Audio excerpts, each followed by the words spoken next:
Hi ಹಾಲ್ ಎಲ್ಲರೂ ಹೇಗಿದ್ದೀರಾ? ಎಲ್ಲರೂ ಚೆನ್ನಾಗಿದ್ದೀರಾ ಅಂತ ಅನ್ಕೋತೀನಿ. ಇದು ಮಂಡೇ ರಾತ್ರಿ ವ್ಲಾಗ್ ಆಗಿರುತ್ತೆ.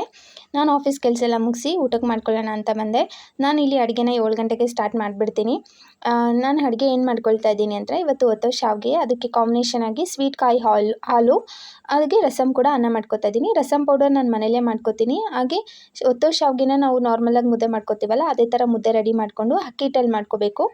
ಗಂಟು ಬರಬಾರ್ದು ಅಂದರೆ ಸ್ವಲ್ಪ ಗೋಧಿ ಹಿಟ್ಟನ್ನ ಕಲಿಸ್ಬಿಟ್ಟು ನೀರಲ್ಲಿ ಹಾಕೋದ್ರಿಂದ ಶಾವಿಗೆ ಗಂಟು ಬರೋದಿಲ್ಲ. ಹಾಗೆ ಇಲ್ಲಿ ರಸಮ್ ಪೌಡ್ರನ್ನ ನಾನು ಮನೇಲೇ ಮಾಡ್ಕೋತೀನಿ. ಕಾಯಿ ಹಾಲಿಗೆ ಸ್ವಲ್ಪ ಕಾಯಿ, ಏಲಕ್ಕಿ, ಗಸಗಸೆ, ಬೆಲ್ಲನ ಹಾಕಿ ಮಿಕ್ಸಿ ಮಾಡಿಕೊಂಡ್ರೆ ಸ್ವೀಟ್ ಕಾಯಿ ಹಾಲು ಕೂಡ ರೆಡಿ ಆಗುತ್ತೆ. ನಾನೆಲ್ಲ ಕೆಲಸನ ರಾತ್ರಿಯೇ ಮುಗಿಸ್ಬಿಡ್ತೀನಿ. ಊಟ ಆಗಿದ ತಕ್ಷಣ ಏನು ಮನೇಲಿ ಕ್ಲೀನ್ ಮಾಡ್ಕೊಳ್ಳೋದಿರ್ಬೋದು, ಪಾತ್ರೆ ತೊಳ್ಕೊಳ್ಳೋದಿರ್ಬೋದು, ರಾತ್ರಿಯೇ ಮಾಡಿ ಮಲ್ಕೊಂಡ್ಬಿಡ್ತೀನಿ. ಯಾಕೆಂದರೆ ಬೆಳಗ್ಗೆ ನನಗೂ ಆಫೀಸ್ ಕೆಲಸ ಇರೋದ್ರಿಂದ ಎಲ್ಲನೂ ಬೆಳಗ್ಗೆನೇ ಮಾಡ್ಕೊಳ್ಳೋಕ್ಕಾಗಲ್ಲ ಅಂತ. ಐ ಹೋಪ್ ಈ ವಿಡಿಯೋ ಇಷ್ಟ ಆಗ್ಬೋದಾ ಅಂತ ಅಂದ್ಕೊಂಡಿದ್ದೀನಿ. ಇಷ್ಟ ಆದರೆ ಪ್ಲೀಸ್ ಸಬ್ಸ್ಕ್ರೈಬ್ ಮಾಡಿ, ಲೈಕ್ ಮಾಡಿ.